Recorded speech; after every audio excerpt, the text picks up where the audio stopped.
करीब 19 साल की एक लड़की होती है, एक फाइनेंस कंपनी में इंटरव्यू देती है और उसका सिलेक्शन हो जाता है।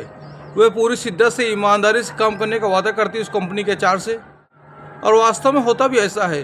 वह लड़की ईमानदारी से उस कंपनी में काम करने लगती जो कि फाइनेंस कंपनी होती है। उस लड़की की छोटी छोटी बातों का ख्याल रखा जाता है। उस कंपनी के कर्मचारी, मैनेजर उस लड़की के काम करने के तरीके से बहुत ही खुश होते हैं, लड़की की हर बात का ध्यान रखते हैं।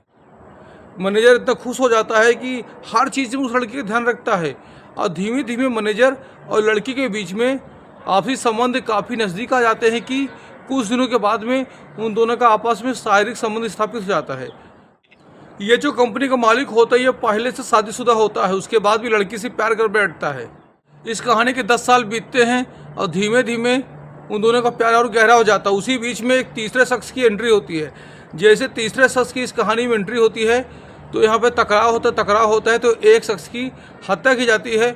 उसके 74 टुकड़े करके सूटकेस में पैक कर दिया जाता है। सूटकेस में पैक करने के बाद उसको 972 किलोमीटर दूर फेंका जाता है। ना केवल वो जगह जहाँ पर सूटकेस पाया जाता है, बल्कि वो जगह जहाँ सूटकेस चलता है। दोनों प्रदेशों में इस कहानी की जोर शोर से चर्चा होती है, और ये कहानी सुन के आप दंग रह जाएंगे। कुछ ऐसे रिश्ते जो कि ज़बरदस्ती बनाए जाते हैं, उनका रूप काफ़ी भयानक हो सकता है, उनका अंत काफ़ी भयानक हो सकता है। नमस्कार, हमें आपके होस्ट अरविंद पटेल ऑफिशियल। और दोस्तों, आज जो सच्ची कहानी सुनाने जा रहे हैं, ये इलाका है दिल्ली का मॉडल टाउन। वहाँ की एक कहानी है। ये कहानी होती है 13 नवंबर 2020 की।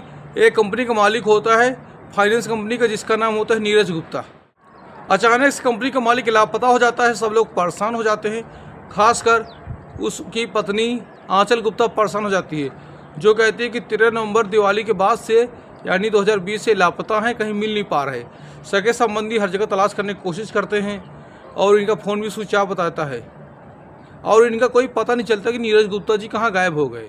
आंचल गुप्ता, जो कि नीरज गुप्ता की पत्नी होती है, वह उसके मित्र मनदीप मित्तल से शिकायत करती है कि मेरे पति मिल नहीं रहे। तो मनदीप मित्तल कहता है, भाभी जी आप बिल्कुल परेशान न हो, मैं अपने दोस्त को ढूंढ के लाऊंगा जहाँ भी मिलेगा। वो हर जगह तलाश करता है। जब दोस्त को नहीं ढूंढ पाता, थक जाता है, अंत में नज़दीकी थाने में जाके कंप्लेन करता है कि साहब मेरा एक दोस्त है, वो काफ़ी दिनों से मिल नहीं रहा, जिसकी उम्र है लगभग 46 साल। पुलिस वाले कहते हैं, मनदीप भाई आप परेशान न हो, हम बिल्कुल ढूंढने की कोशिश करेंगे। आखिर 13 नवंबर को गायब होता है, 14 नवंबर को उसकी गुमशुदगी दर्ज की जाती है, 15, 16, 17 धीमे धीमे करके एक एक दिन बीतने लगते हैं, लेकिन उसका कहीं पर पता नहीं चलता है। यहाँ पर जो आंचल गुप्ता होती है, पुलिस वाले उसके कहती, साहब हो ना हो, मुझे एक लड़की पर शक है जो हमारी कंपनी में काम करती है, जिसका नाम होता है आपका फैसल खान। फैसल खान जो लड़की होती है, ये हर छोटी छोटी बात का ध्यान रखा करती थी, हर छोटी छोटी बात की खबर किया करती थी। लेकिन जब से मेरे पति गायब हुए तब से उसने ये बातें बिल्कुल पूछा भी नहीं है कि बॉस कहाँ पर हैं। हो ना हो, इसका पक्का हाथ होगा साहब, एक बार आप उससे पूछताछ कीजिए। पुलिस चाहती है उस फैसल खान उस लड़की के पास में और उससे पूछताछ करती है। हालांकि पहले वो आनाकानी करती है, पुलिस के सामने वो कई कहानियाँ सुनाती है, लेकिन उसकी एक भी कहानी पुलिस के सामने, पुलिस कड़ाई से पूछताछ करती है तो 3 व्यक्ति के नाम सामने आते हैं। फैसल खान यानी फैसल पठान जो लड़की है, उसकी माँ शाहीन, और एक लड़का होता है फैसल खान जो कि एक लड़की है, शाहीन जो उसकी माँ होती है, साथ में एक लड़का होता है जुबैर, उसका नाम सामने आता है। आखिर 3 नाम सामने आ ही जाते हैं। पुलिस वो बताती है कि साहब 10 साल पहले मैंने इस कंपनी में अप्लाई किए थे जॉब के लिए। उसके बाद बॉस और हम लोग काफ़ी नज़दीक हो गए। नज़दीक इतना हो गया जैसे कि इस प्रकार हम दोनों के बीच में नज़दीकियाँ बढ़ जाती है और आपस में रिलेशन। वो बताती, जब भी मेरे घर में शादी की बात होती थी मैं इनकार कर दिया करती थी, लेकिन मेरी माँ शाहीन ने जिद पकड़ ली थी कि तुम्हें अब शादी कर लेना चाहिए, अब मैं तुम्हें घर में नहीं रह सकता। यहाँ पर फैसल खान अपने बॉस नीरज गुप्ता से बात करती है कि मेरी शादी मेरी माँ ने जुबैर से तय कर दी है, अब हमारा आपका रिश्ता ज़्यादा दिन तक टिक नहीं पाएगा। जैसे ही बात नीरज गुप्ता सुनता है तो आग बबूला हो जाता है उसे। आखिर में नीरज गुप्ता आदर्श नगर के केबल एक्सटेंशन पार्क पहुंच जाता है, जहां पर फैसल खान अपनी मां शाहीन के साथ रहा करती थी। शाहीन जिसने फैसल खान के लिए जुबैर का रिश्ता। यहाँ पर जो कि आपका नीरज होता है, शाहीन से बातचीत करता है माँ से, तो शाहीन और इनका बीच में काफ़ी झगड़ा बढ़ जाता है। शाहीन क्या करती है कि ईंट उठा के नीरज गुप्ता के सिर में मार देती है। नीरज गुप्ता बेहोश हो जाता है। ये समय वो होता है जिस समय जुबैर भी मौके में मौजूद होता है। अब जैसे वो बेहोश होता है, इतने से पेट नहीं भरता शाहीन का, वह रसोई में जाती है किचन में, और चाकू उठाकर एक के बाद एक नीरज गुप्ता के गले में वार करके उसकी जान ले लेती है। मौके में फैसल खान होती है, मौके में जुबैर जो कि जिसे शादी तय हुई होती है फैसल खान की, और माँ, एक के बाद एक उस व्यक्ति पर हमला किया जाता है। बाद में लोग सोचते हैं क्या किया जाए इस लाश का, तो लोग प्लानिंग करते हैं क्यों ना इस लाश को ठिकाने लगा दें। भाई एक व्यक्ति पर तीनों लोग हमला कर देते हैं, कहते हैं ठिकाने लगाते थे, इस लाश को इतना दूर भेजते हैं कि कोई पहुंच ना पाए। यहाँ पर क्या है कि जो आपका उजैर हो तो वो कहता है कि एक काम करते हैं कि इस लाश के टुकड़े करते हैं। उजैर क्या है, पेंट्री में काम करता है, तो पेंट्री कार में, ट्रेन में, वो कहता है इसके टुकड़े करने पड़ेंगे, सूटकेस में भरना पड़ेगा। सूटकेस में लाश को भरते हैं और कार बुक करता, कार से कहता है मुझे निजामुद्दीन रेलवे स्टेशन पर छोड़ दो। हालांकि जुबैर पहले से काम करता है, उससे सारी जानकारी है। उसके बाद में क्या करता है, सूटकेस को लेके एक ट्रेन में रख लेता है।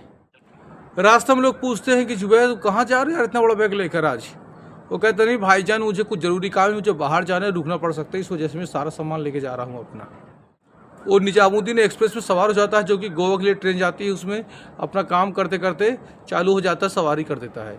आज उसका मन नहीं कर रहा था काम करने में, अपने काम पर कई स्टेट पार हो जाते हैं। उसके बाद उसकी ट्रेन पहुंचती है गुजरात राज्य। गुजरात राज्य में एक जगह होती है बड़ोदरा में एक फरूज नाम की जगह होती है, वहीं पर ट्रेन आके रुकती है।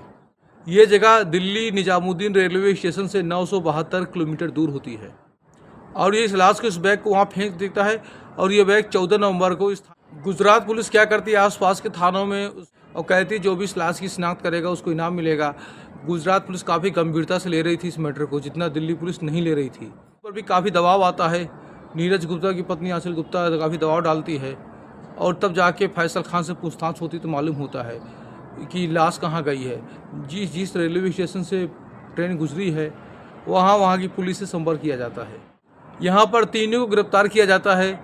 फैसल खान जो कि मंगेतर है, फैसल खान जो कि जुबैर जो कि उसका मंगेतर है, शाहीन नाज जो उनकी माँ है, तीनों को गिरफ्तार करते हैं। इस घटना गूंज केवल दिल्ली में नहीं, उत्तर प्रदेश होते हुए गुजरात तक में लोग चर्चा कर रहे होते हैं कि अलग होने के कई तरीके थे और बहुत से तरीक़ों से अलग हुआ जा सकता था।